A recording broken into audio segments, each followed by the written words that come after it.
Yesu ebyamagero byonna bisibuka mu ye kubanga ye bulamu.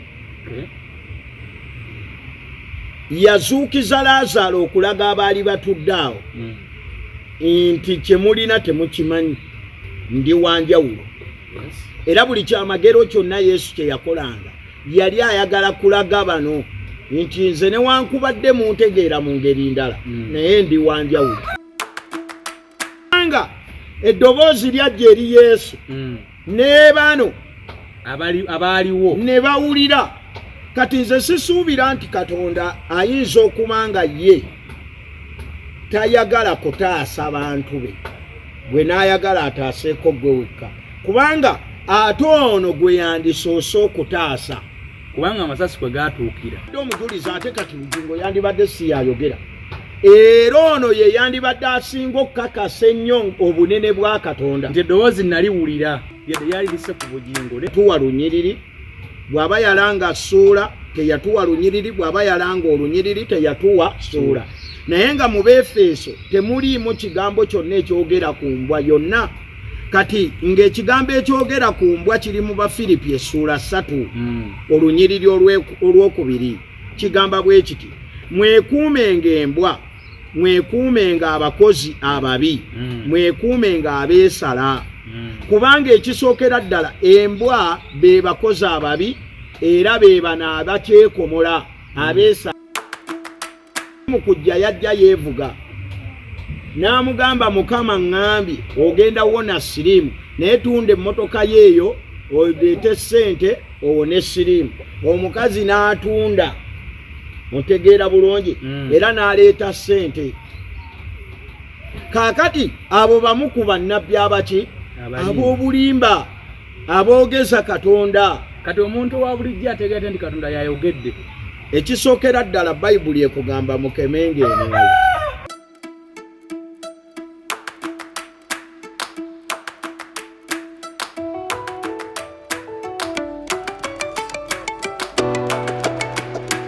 N'okubanga otugoberera nenkwebaza emirimu gyonna gyesobodde okubanga teyokola. Mukama waffe yeebazibwe nnyo era gyesobodde okubanga otugoberera. Yongera okusaba weyongere okusubscribinga, weyongere okulikinga, weyongere n'okomentinga ku mboozi zetubataddeko ez'enjawulo.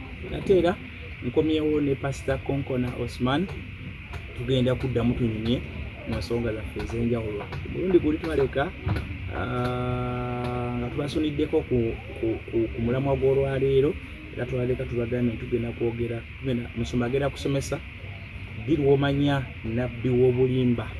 Nabbi w'omulimba aba afaanana atya era omwawula otya ku bantu abalala bonna, era n'omanya nti gwe ndiko naye kano gyantwala si ggulu nina gyantwala walala. Kale Musumba Osman gwe nina kasooke akulamuseeko, ate ebirala tujja kubiraba. Musumba Bugingo akyagenda maaso n'okukola byayagala. Olwo yangambye nti otwamuvaako kati tulaba mulabe naye nga Musumba ng'ayita mu byawandiikibwa Bayibuli kikyegamba ne Katonda kikyagamba, oba olyaawo wajja kulaawo abategeera kyekituufu. Musumba sooka olamuse ku bantu baffe abatugoberera. Mbalamusizzaako nnyo mu linnya lya Mukama waffe Yesu Kristo, omwana wa Katonda omulamu. Twebaza Katonda atuwadde obulamu, ate n'ekirala twekuumire ku kigambo kya Katonda. Mukama abawe omukisa. Yes.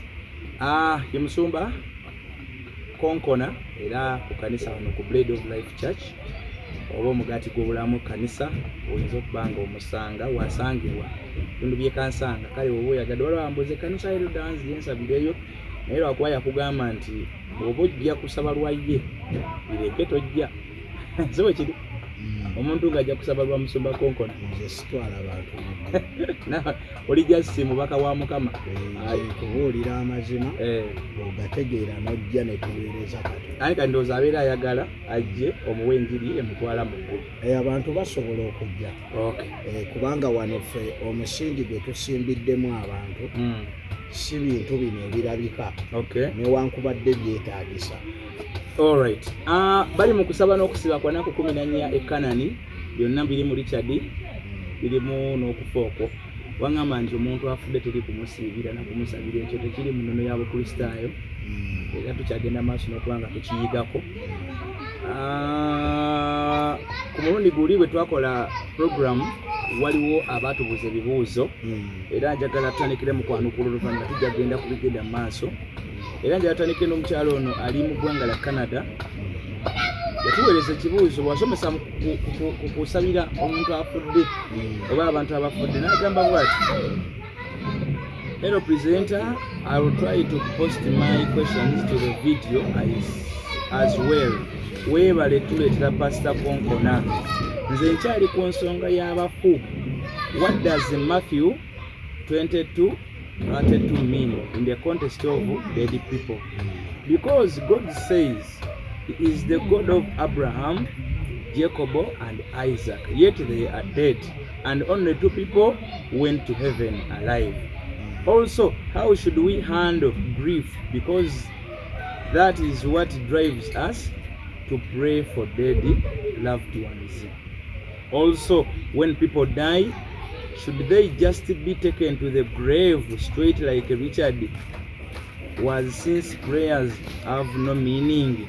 Last, Jesus resurrected Lazarus out of compassion, and also it was a miracle. Where do spirits go through people when people die? Kati kino sekiri wano naye yakinyongereko nangamba nti yakirabyeko ne Kazimba Mugalu Saabalabirizi kanisa ya Uganda ng'agamba nti ng'akayita Bugingo okusabira abantu abafudde. Mu bigambo by'okubitemaatema mu Luganda agamba nti akusoose kwebaza nebale kuleeta era n'osomesa abantu, naye agamba nti yakyali ku kino ekintu ekyokusabira abantu ababeera abafudde mu bulamu bw'ensi. Era ekyawandiikibwa kyasimbye kya Matayo 22:32 ng'agamba nti bwano Katonda yeewako obujulizi nti yenze Katonda wa Ibulayimu, nze Katonda wa Jacobo, nze Katonda wa Isaaka. Naye ate abo bonna abasatu nti bafu, nti baafa. Bantu babiri ye bokka bamanyi era banokoddeyo bagamba nti be bagenda mu ggulu alive. Naye ndowooza amanya gaabwe tagataddeyo, naye ndowooza wadde ategeeza Eriya kuba bwe tumanyi yagenda obutereevu. N'agamba also should we handle grief?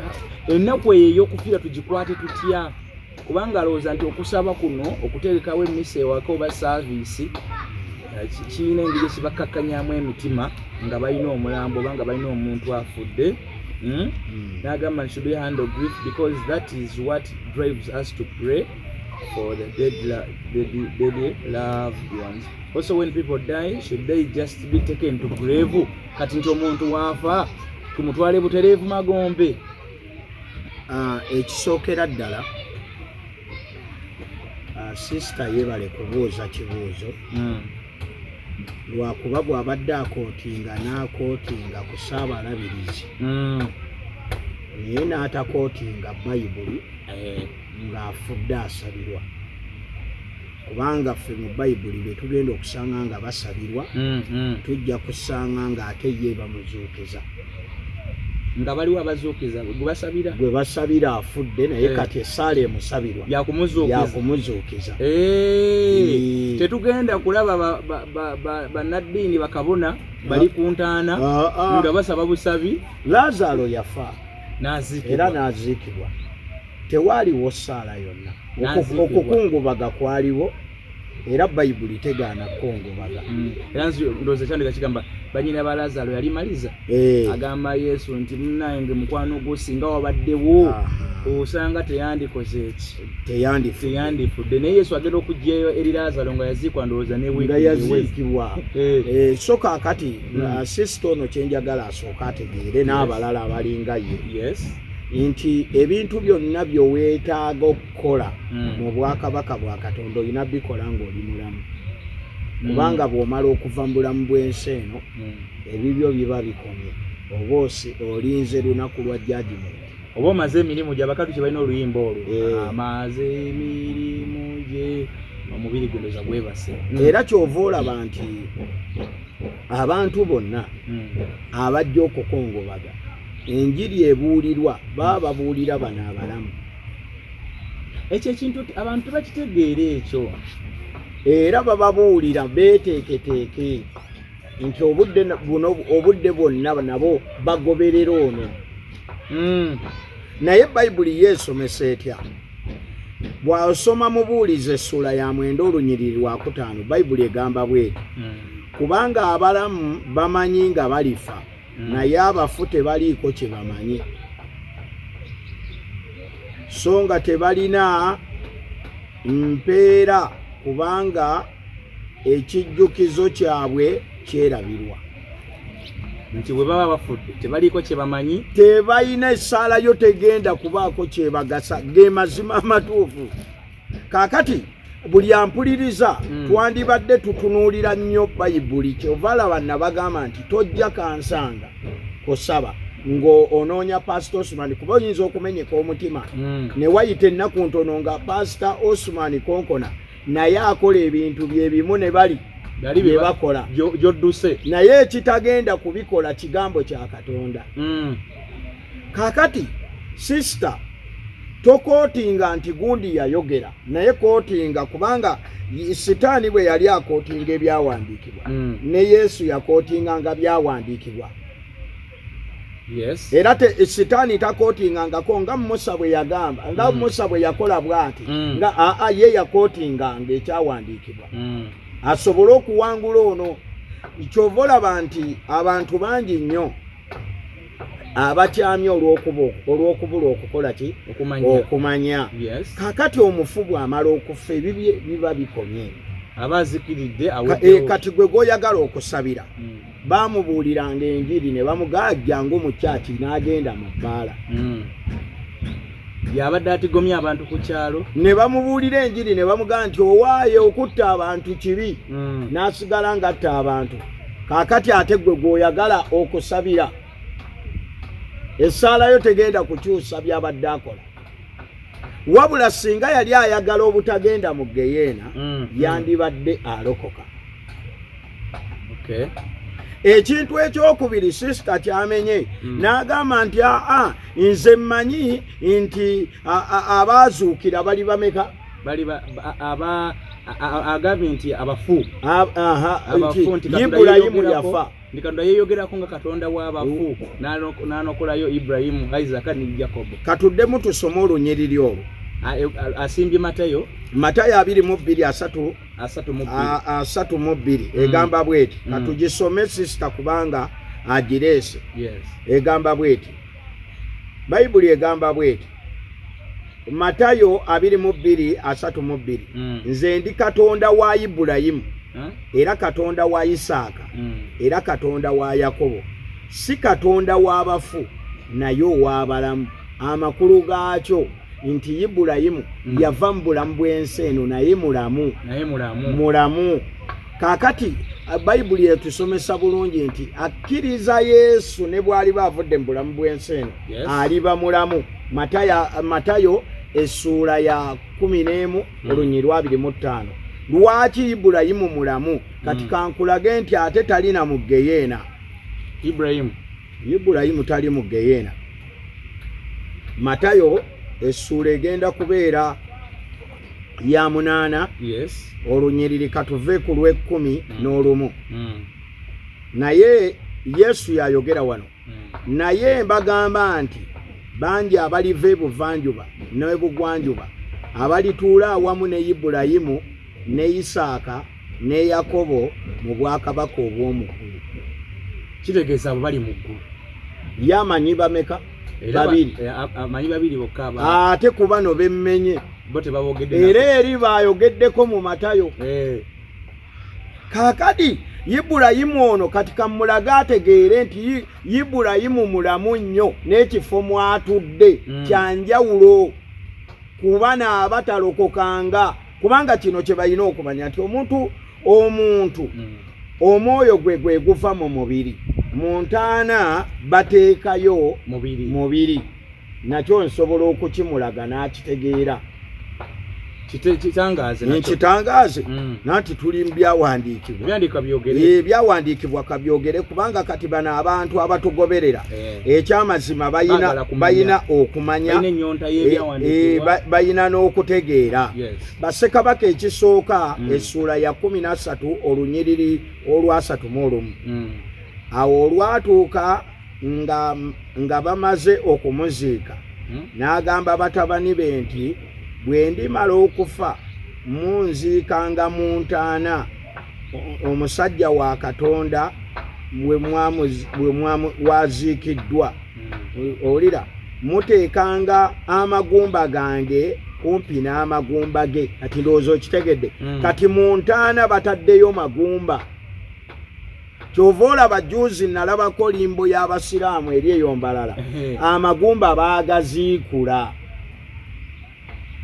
kati kino sisita kyalina okumanya nti mu ntaana batwalayo omubiri era ennaku nga nnya guba gumaze okuyiika nga guliibwa n'envunyu ekyo bayibuli kyesomesa wano mu Yobu bayibuli bannaayo bw'oba osoma nnyo bayibuli ekuwoomera Yobu essula ya 7 olunyiriri lugenda kubeera lwa 5 bayibuli egamba bweti egamba omubiri gwange gwambadde envunyu n'amafunfugu y'entaana omubiri guno gwambala envunyu era guliibwa nvunyu n'amafunfugu ly'ettaka eryo kaakati mu ntaana eno bateekayo magumba era ne bwazikula eya jjajjaawe agenda kusangayo magumba ajja asangayo omwoyo gwa jjajjaawe tekisoboka so n'olw'ensonga eyo njagala kusooka nkutegeeze nti omusajja ono Ibulayimu kamukwongere otegeerere ddala nti waali wanjawulo kubanga bwe tuva mu nsi muno nga tubadde tetutambula bulungi ne Katonda ebifo bya mirundi ebiri abantu we balaga manya abantu tebaawula bintu bino ebibiri tebaawula ntaana na magombe naye amagombe kifo ekigendamu aboonoonyi eka nkikuwe wano ojja kuba okitegeera bulungi nnyo era tuli wano mu kitabo kya Yobu katwetegereze bulungi kubanga abantu baffe engeri gye basazeewo bayige naffe twagala tubayigirize ekituufu ate baddeyo bakole ki bayigirize bannaabwe Yobu essula egenda kubeera ya 30 katutuukewo mangu nnyo mu linnya lya Mukama waffe Yesu sisita waffe asobole okubanga naye amanya era ng'ategeera ebigambo bino mu linnya lya Mukama waffe Yesu Yobu essula ya 3 olunyiriri lwa 23 kubanga mmanyi ng'oli ntuusa mu kufa n'eri ennyumba eyateekebwawo abalamu kati waliyo ennyumba eyateekebwawo abalamu tukimanyi nti bw'osoma Yokaana essula ya 11 olunyiriri lwa 35 Yesu agamba nze kuzuukira n'obulamu ne bw'oliba ofudde olibeera muki mulamu oyakkiriza Yesu kati katwetegereze bayibuli eno kigenda kutuyamba abantu okutegeera Yobu 24 olunyiriri lwa 19 kaakati bano abatali balamu balagawa kati owulira bayibuli kyegamba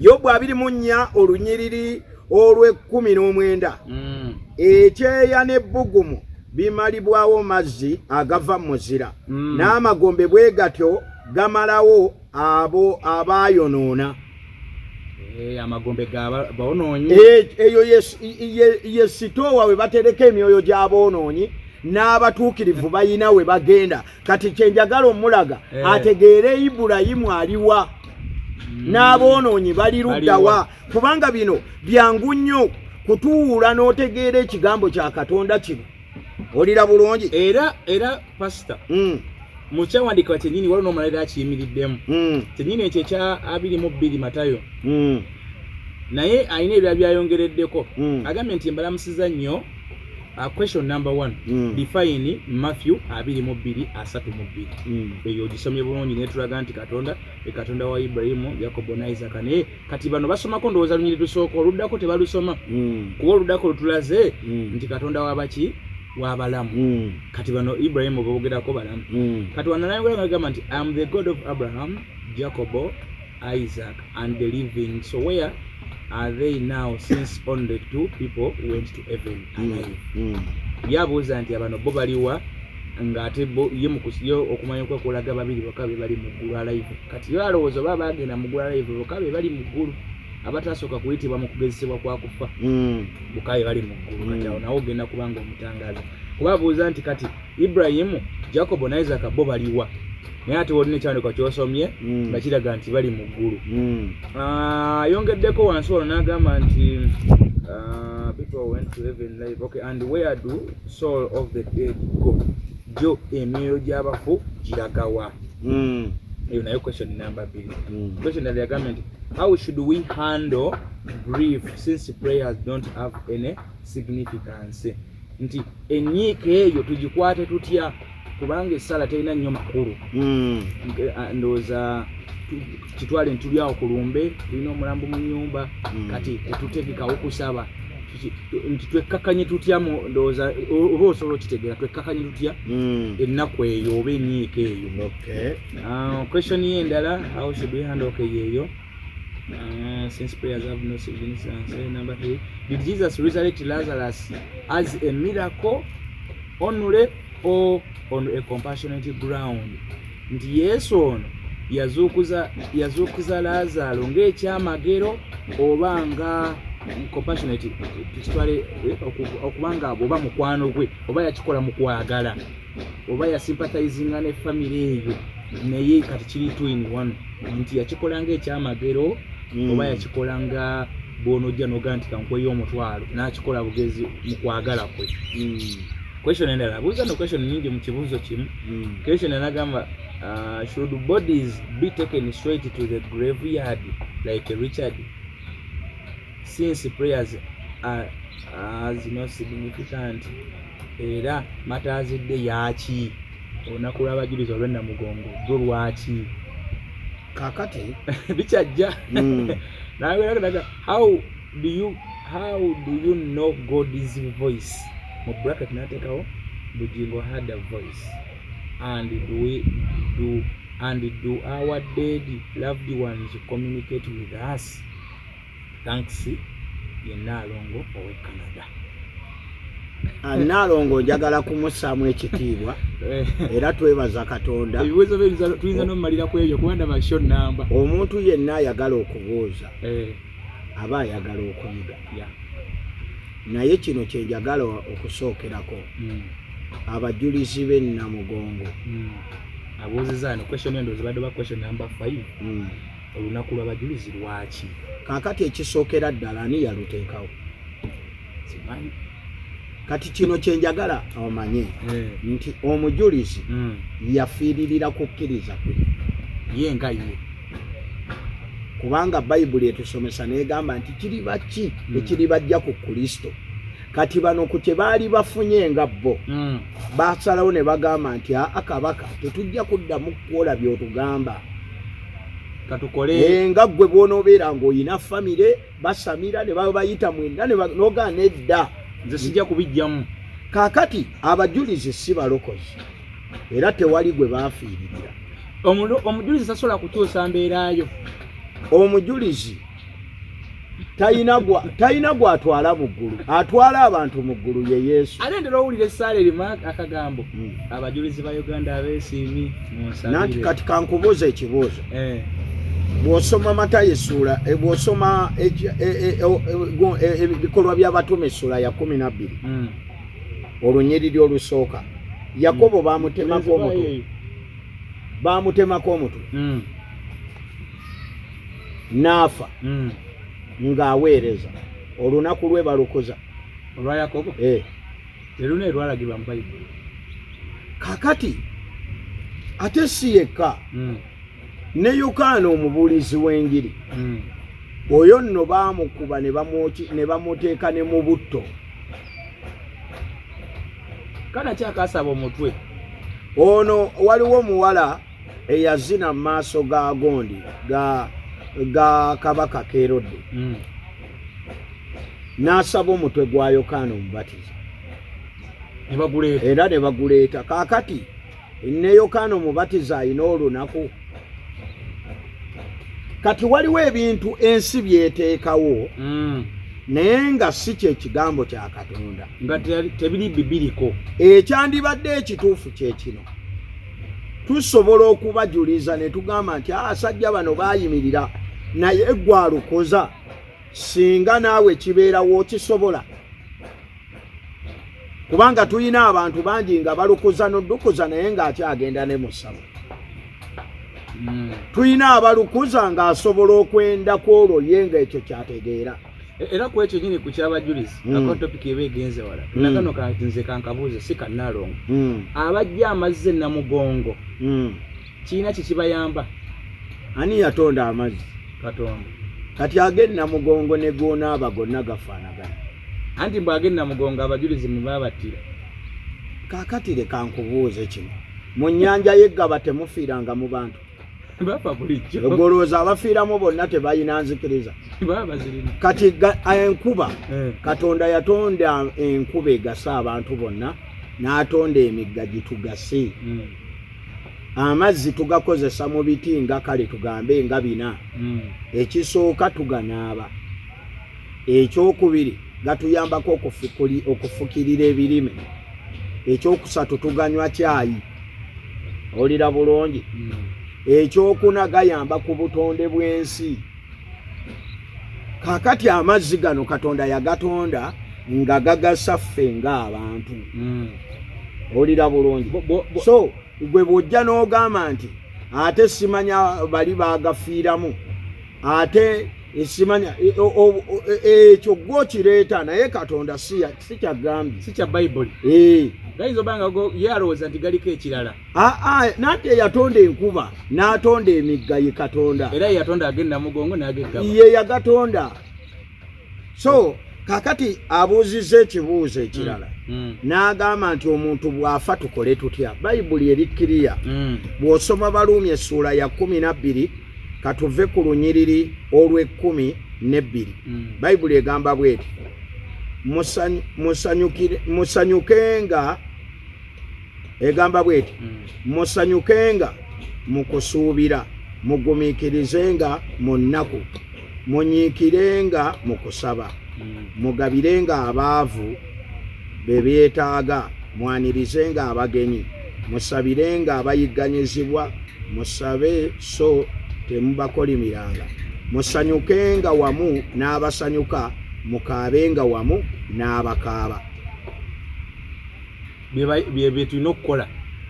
Nati yo Bayibuli ekugambye nti olunyiriri tuli Baluumi essuula ya 12 vudde ku lwa 12 naye olw'15 lugambye musanyukenga wamu n'abo abasanyuka, mukaabenga wamu n'abo abakaaba. Amakulu gaakyo nti singa munnaffe aba avudde bulamu bw'ensi eno, ekyamazima tetusuubira kuddamu kumulaba, ate abadde wa mugaso. Suubira nti famire ye bagenda kukaaba. Owulira bulungi? Ate ebiseera ebisinga bw'obeera ewali omuntu ayina ennaku naawe ekukwata. Oba ontegeera bulungi? Naye yo Bayibuli tekugambangako kusabira afudde. Toyina kyogenda kukyusa kubanga yali yeetaaga okwenenya. Kati kenkubuuza ekibuuzo, oli afuuyiridde tugambe mu loogi nga yaguze malaaya. Waliwo omusajja weeyiganga eyo Saalongo Mulamba, amawulire gamwogeddeko yafiidde mu loogi. Kakati nina ekintu kye njagadde okulaga, si byebyo ebibi byokka. Waliwo n'asobola okufa ng'abadde ava mu ssabo, naye nga mwe abaliwo mwenna temukimanyi, Katonda yakimanyi naye. Abajja emmotoka ne yeefuula, oyo n'akola atya? N'afa. Omulala asobola okufa ng'ava kutemula bantu, aba atambula akomawo emmotoka ne yeefuula naye n'akola atya? Kaakati ye Katonda adiiringa na mutima. Bayibuli kyevudde egamba bweti, eyogera Yesu ye yayogera ebigambo bino. Omanyi njagala nnyo okuleeta omusajja oyo eyatufiiririra, oyo nannyini buyinza, yawaayo obulamu bwe ku lwaffe. Bayibuli egamba bweti, Matayo essuula ya 4 olunyiriri lwa 17. Yesu n'asookera awo okubuulira n'okugamba nti mwenenye kubanga obwakabaka obw'omu ggulu bunaatera okutuuka. Kaakati ekyandibadde ekikulu era ekikolebwa ku muntu ng'afudde kubanga ffenna tukuŋŋaana abakaaba bakaabye ate ennaku zino n'okukaaba kwakomye kati abantu baleeta ebyuma bw'aba abadde mukristaayo ne bassaako ennyimba ez'okusinza abamu batendereza na Mukama kubanga egambye musanyuke n'abakola ki waliyo alaba nga Konkona ono omusajja ono ye agenze mu bwakabaka bwa Katonda n'abantu bangi balama nga batebannaba kufa nze temukabiranga ku mulambo gwange nze musanyuke busanyusi batuufu kubanga walokoka n'okyuka n'otambula ne Kristo kyekiddako kugenda mu kifo Ibulayimu gyali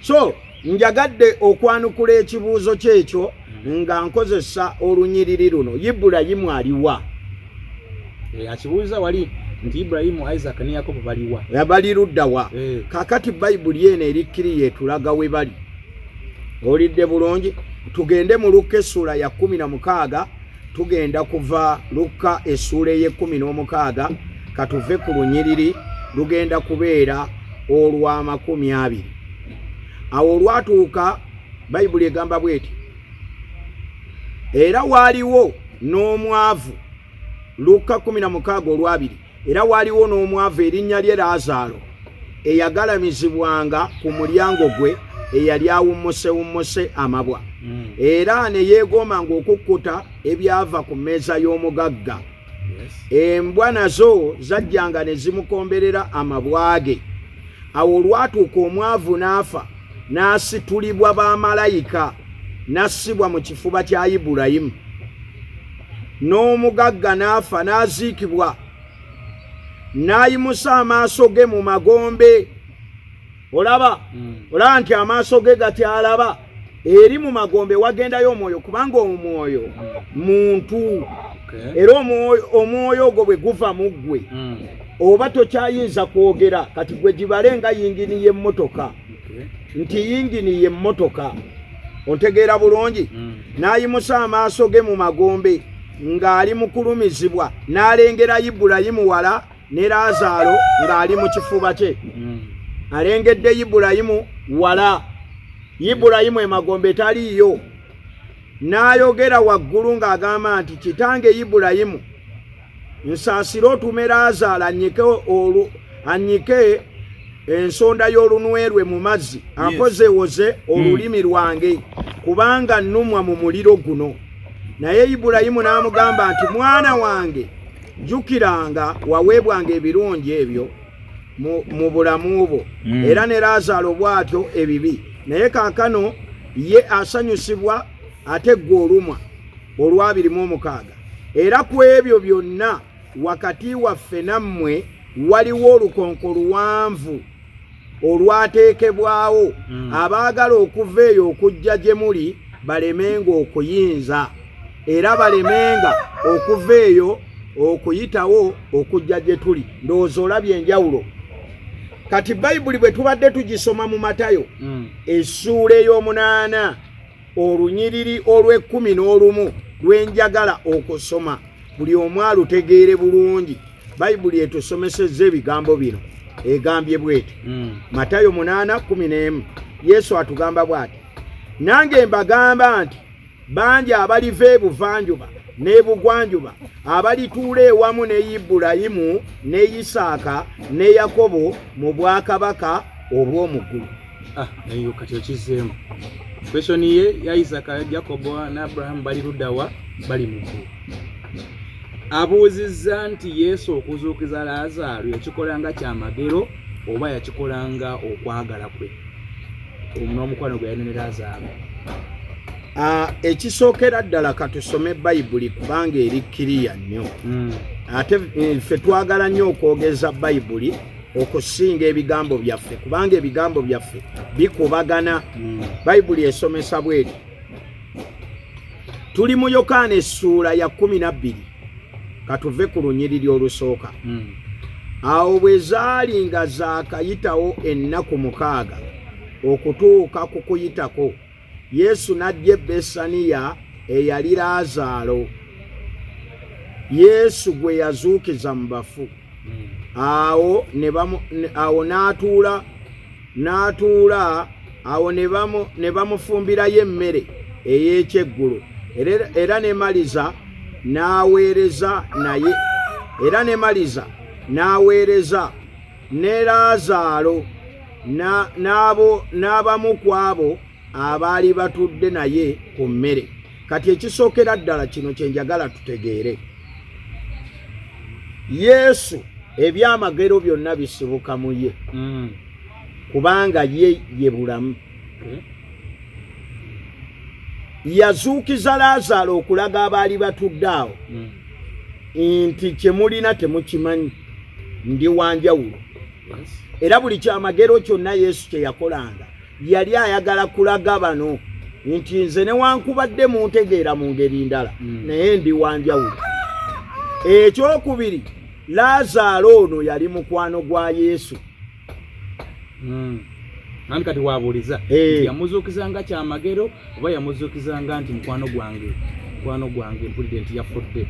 Nati Bayibuli egamba nti bwe munanjagala n'ekitanga ajja kujja atuule mu mmwe. Yiino Yokaana 14:23 egamba bweti. Yesu n'addamu n'agamba nti omuntu bw'anjagala anaakwatanga ekigambo kyange, n'ekitanga anaamwagalanga, era tunajjanga gy'ali era tunaatuula gy'ali. Amakulu gaakyo Yesu talina gwe yali azuukiza nga tabadde wa mugaso mu bwakabaka bwa Katonda. So kitegeeza kyamagero, kyali kyamagero. Abantu bafuye bafa tubatwale butereevu ku ntaana kubanga okusaba si kwa mugaso, ye bwalowooza ye bwabuziza. Kakati ekyo tugenda kyanukula bwe kiti. Abafiiridde mu ntalo babaziikayo mu ntalo oluusi. Abamu bafiirana mbi. Waliwo wano obuwangu obweru babuziika, babukolera akatandaalo nomaye nakakoko ekali. Tebaali bantu. Waliwo abayindi. Abayindi omuntu bw'afa bookya mwoke, bawulira bulungi. Kakati kino kye njagala sisita amanye, okuziika omuntu si kibi. Kirungi nnyo okusaba. Nati kakati kyenkuleetedde abamu ntalo abasabira. Abaafa COVID yagendanga n'abasabira. Tewaliwo budde baziikanga bantu 2-3. Kati bwabanga baali balokokolooza tebagende mu bwakabaka obw'omuggulu. Ekitwala omuntu mu bwakabaka obw'omuggulu kye kino, njagala akitegeere bulungi. Bayibuli etugamba sale neteekebwawo ku ssaawa. Katusome Bayibuli yejja okutunnyonnyola obulungi. Yesu ayogera ebigambo bino agamba nti tuli mu Yokaana essula ya 5 olunyiriri olwa 25. Ddala ddala mbagamba nti ekiseera kijja era weekiri kaakano abafu lwe baliwulira eddoboozi ly'Omwana wa Katonda, n'abo abaliwulira balibeera abalamu.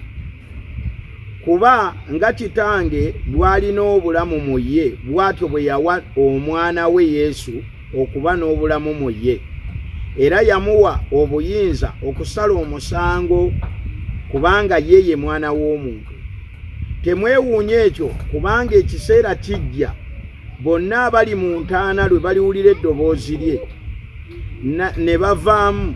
Abo abaakolanga ebirungi balizuukirira obulamu obutaggwaawo, n'abo abaakolanga ebitasaana balizuukirira omusango nga yeggeyeena. Kakati essaala yo tegenda muyamba.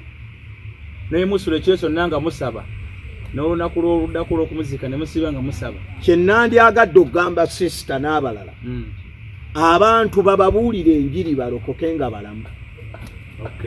So n'abo ababeera bazze ku lumbe mubabuulire enjiri ebalokola. Era ffe abalokole, omulokole omutuufu omanyi tuleme okubeera mu bintu bino ebye oli takyawulira. Essaala tekyamugasa. N'okwenenya kwennyini tekukyakola ki? Takyalina budde, omumwa gwe gwazibye. Kati bano abalamu be bawulira. Lw'ensonga lwaki oli mmwe musalawo, ne bwe musalawo kwolwo ne mugamba nti tujja muziika lwakuna muddeyo. Ye tagenda kaayana nti lwaki temunziise. Ne bwe musalawo ne mugaa tugenda muziika ku makya ssaawa 2. Ne bw'aba abadde nga ye minisita, ne bw'aba yabadde pulezidenti, naye ne musalawo ne mugamba nti kaakati yadde eri yagulayo naye ffe tuganye tajja ziikibwayo agende eno talina kyaba kyakola takyalina buyinza. Omuntu obuyinza aba nabwo ng'akyali mulamu. Abuuziza ekibuuzo n'agamba nti and do our dead loved ones communicate with us? Abantu baffe abaafa bakoma mu bulamu bwaffe ne boogerako naffe oba ne tunyunyako nawo. Kakati Bayibuli egambye bweti, kubanga Bayibuli esomesa mu mubuulizi. Katutuukeyo obulungi nnyo, omubuulizi essuula egenda kuba ya mwenda. Twetegerezeyo Bayibuli egamba etya. Omubuulizi 9 olunyiriri lwa 5. Kubanga abalamu bamanyi nga balifa, naye abafu tebaliiko kye bamanyi, so nga tebakyalina mpeera, kubanga ekijjukizo kyabwe kyerabirwa. Kakati Bayibuli egambye nti omufu taliiko kyamanyi, kati ajja kugamba ki? Ate bano abagamba simanyi gundi yandooseza, gundi yandoosa, omufu mulaba, ndaba mugenzi gundi. Ati Bayibuli egamba bweti. Kino kyenjagala omanye, abasamize bino bye bakola.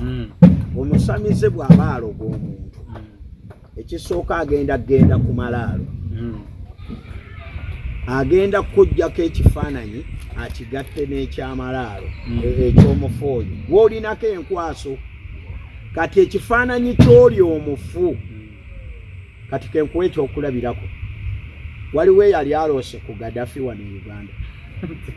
Tetulina yali akyogedde. Kati omanyi lwaki nti omufu ekifaananyi ky'omufu ekijja gy'oli kijja eky'omuntu ono gwe walinako Oluganda, nti bano abaloga bagenda ne bajja ne bazuukusa ne bazuukusa omuzimu gwe. Twawula omuzimu gy'emyoyo gy'abantu abajeemu abajeema. Ontegeera bulungi. Omuzimu n'omwoyo byanjawulo. Omuzimu n'omwoyo, omanyi Oluganda lulina ebintu bya mirundi ebiri, naye omuzimu kya Luganda n'omwoyo kya Luganda. Omwoyo ye muntu, omuzimu kye kintu ekitatuula mu muntu. Ontegeera bulungi. Omuzimu gye gimu. Kati kankuwa ekyokulabirako. Yesu yajjanga agoba emizimu. Olira bulungi nti omuzimu bwe gujja ne gukwambala gukyayinza okukusuula eddalu, so ate omwoyo tegusobola kukusuula ddalu, kubanga tulina ebintu bya mirundi ebiri. Waliwo omwoyo nga ye muntu, ne wabaawo ne Holy Spirit, omwoyo omutukuvu. Ontegeera bulungi. Kati omwoyo omutukuvu atulabula okubanga tetukola ebyo Katonda byatakola ki? Byatayagala. Kyokka ate omwoyo ono ye atukuuma okuba abalamu. Ate omuzimu bwe gukutuulako gukujja ku bya Katonda gy'emyoyo emijeemu. Era naye ffe tugoba mizimu. Era kyava ayogera mu Makko 16:17 ti obubonero buno bunaagendanga n'abo abakkiriza banaagobanga emizimu mu linnya lyange. Emizimu gigobebwa, ate emizimu gisuula n'eddalu. Kati kyova olaba nti Bayibuli ffe tusomesa wano mu Luka essula ya 16 egamba bweti. Katusomeyo olunyiriri, tujja kutandikira ku lunyiriri olwa 27. Bayibuli esomesa bweti. Luka 16:27 lugamba bwe luti, n'agamba nti kale nkwegayiridde kitange otume mu nnyumba ya kitange, kubanga nninayo abooluganda 5, obategeeze baleme okujja mu kifo kino ekirimu okulumwa. Olwa 29 Ibulayimu n'agamba nti baalina Musa ne bannabbi baabawuliranga abo, naye ngamba nti nedda kitange Ibulayimu waakiri omu ku bafu bw'aligenda gye bali balyenenya n'amugamba nti nga bwe bataawulira Musa ne bannabbi era newankubadde omu ku bafu bw'alizuukira tebalikkiriza. Amakulu gaakyo nti omufu takyasobolera ddala kujja kwogera naffe, talina kyagenda kukuluŋŋamya. Etegeeza gwe bw'obanga olaba ekifaananyi kye nga weebase na biki tekize lwa bulungi. Wabeerawo abagenda ne bazuukusa era bateekera ddala oli asobola okuggyako ekifaananyi kyo oba engoye zo n'agenda n'akigatta n'emizimu giri. Oyo yafa. Kigendererwa ky'ekintu ekyo nti singa oli ajjira mu kifaananyi tugambe ekyali ekyamaamawo oyinza okulwawo okwekanga nti ogwo muzimu omuwa obudde. Kyova olasinga ajjira kyenkubuuziza nti waliwo ku bano Amini yafa teyali munnayuganda wano waliwo eyali amuloose okuggyako abafamire be basobola okukola ki okumuloota kubanga wabeerawo agenze akoddo kakulu wali olooseko wali olaliko Gaddafi ng'akujjidde Osama bin Laden ng'omulabaawo n'omuloota naye oloota wa famire yo olota kojja olota wa Luganda loso ekyetegereza ate era bw'obeera mu Yesu tebasobola kujja Katonda waddeyo ndowooza ebibuuzo byonna longo birabika byonna biddiddwamu awo okusinziira nga bwe ndaba tukwatagane tutya tuli mu futu mutwalo Magombe okusaba tusabire bantu abaliwo abalamu omufa batakyali Jacob Isaac ne Ibrahim bali luddawa tukize mbali mukulu Yesu okuzuukiza Lazaro yakikola ani kyamagero oba compassionate kyali kyamagero ate era naye omukwano nti bw'osembeza Yesu olera mukwanira gwa ye ne taata we olunaku lw'abajulizi lwaki twakizeemu era terulina nsonga ebimu ku byateekebwawo buteekebwa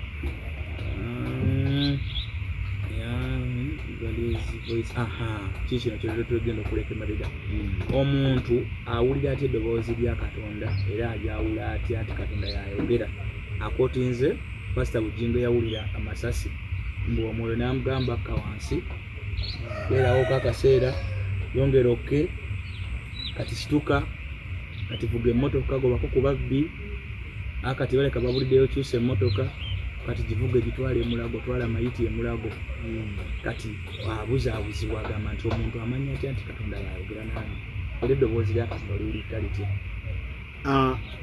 Ekikulu ennyo kyenjagadde mu kino eddoboozi lya Katonda liwulikika litya era eriyo n'abantu aboogeza Katonda nga tayogedde gye bali osobola okwogereza ddala Katonda nga tayogedde ekyangu nnyo oli mufere obanga oli mukwalaali. Ebiseera bino bye tulimu abantu banjawulo naye Bayibuli egamba bweti abantu abasinga Katonda bamutwala ng'ekyokusaagirira naye Yeremiya essuula ya 14 olunyiriro lw'14 awo Mukama n'alyoka agamba nti bannabbi balagula ebyobulimba mu linnya lyange saabatuma so saabalagira so saayogera nabo baalagula okwolesebwa okw'obulimba n'obulaguzi n'ekigambo ekitaliimu n'obukuusa obw'omu mutima gwabwe bo. Mukama kyava ayogera bw'ati nti ebyabannabbi abalagula mu linnya lyange so saabatuma naye boogera nti ekitala n'enjala tebiri mu nsi eno. Olira bulungi ayongerako n'agamba nti bannabbi abo tabaagala. Kati bannabbi abalagula gye bali ne boogeza Katonda saawa 4 kati kankuwe ekyokulabirako Katonda buli lwe waabanga wakabi nga bw'olaba aka COVID bannabbi be yasookanga okwogera nabo n'alabula ensi naye ebiro bya COVID byatuuka nga ne bannabbi bennyini beebase bwebase ate ekikwewuunyisa ffenna twasooka kusula mu 31 nange kennyini naye ekyenjawulo nze siri nnabbi nze ndi musumba ate ndi mubuulizi wa njiri naye kati njogera ku bannabbi gye bali aboogera ebintu nga Katonda tabibagambye. Waliwo omusajja omu namulaba ku TV, omukazi yagenda eri omusajja oyo nga mulwadde wa siriimu, naye mu kujja yajja yeevuga n'amugamba, Mukama ngambye ogenda wona siriimu, naye tunda emmotoka yeeyo oleete ssente owone siriimu. Omukazi n'atunda, ontegeera bulungi, era n'aleeta ssente. Kaakati abo bamu ku bannabbi abaki ab'obulimba aboogeza Katonda. Kati omuntu wa bulijjo ategeera nti Katonda yayogedde.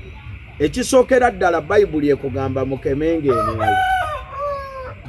Bayibuli yennyini etugamba mukemenge emiki emyoyo.